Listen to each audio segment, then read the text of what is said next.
Have you ever imagined what the next big global catastrophe could be?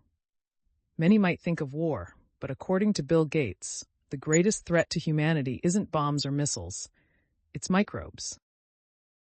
If something is going to kill millions of people in the next few decades, it's most likely to be a highly infectious virus. And the scariest part? We are not ready.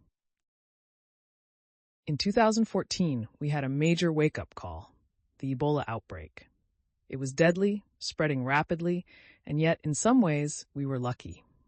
The virus didn't spread through the air, and by the time people became contagious, they were already too sick to travel. But what if the next outbreak isn't as forgiving?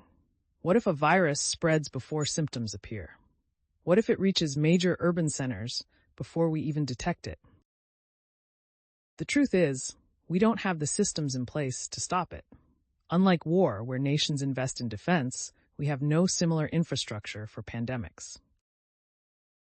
We don't have a rapid response medical team, trained epidemiologists stationed worldwide, or a coordinated global system to contain an outbreak before it spirals out of control.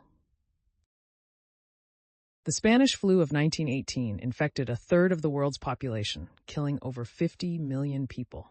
If a virus of that scale emerged today, it would spread even faster due to global air travel. A person could board a plane feeling fine, land in another country, and unknowingly spark a worldwide pandemic within weeks.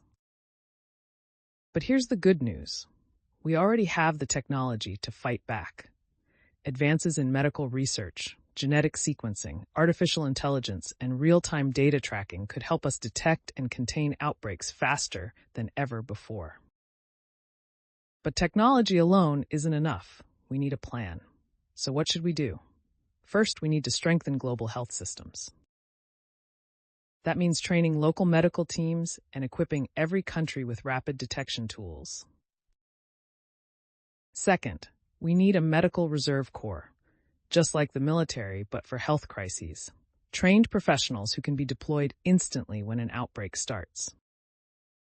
Third, we should integrate our response efforts with military logistics. No one is better at rapid deployment, setting up temporary hospitals, and coordinating supplies than the military.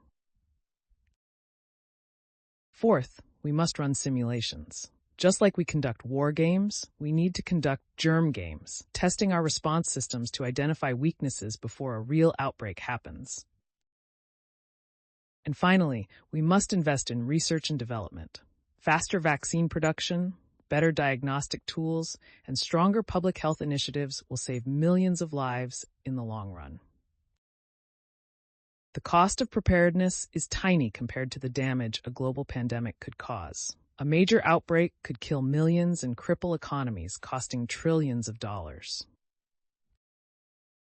Investing a fraction of that in prevention could prevent disaster before it happens. The Ebola outbreak was a warning. We got lucky that time. We may not be so lucky next time. If we start preparing now, we can stop the next pandemic before it starts. We have the knowledge, the technology, and the ability to act. But the time to act is now. If you found this video insightful, like, comment, and subscribe to